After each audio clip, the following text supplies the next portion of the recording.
I'm Keiko. I'm a registered kin at the Physio Mobility.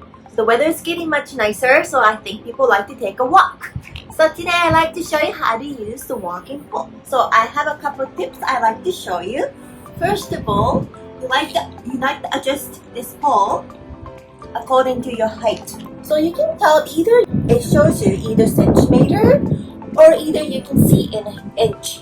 So you can just adjust according to your height. So second pole, they usually show you either right or left on your handles. So what I want to do is I want to hold the stick like this position and make sure your hand resting on the side like this. So lastly, there's a tip. There's a little boots on the end of it. So what I want to do is once you hold on to the stick and put the boots opposite side of your feet like this position.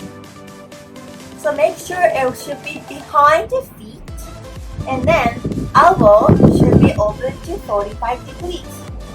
And make sure you're gonna have a good posture, and that's how the starting position. So let's how to walk.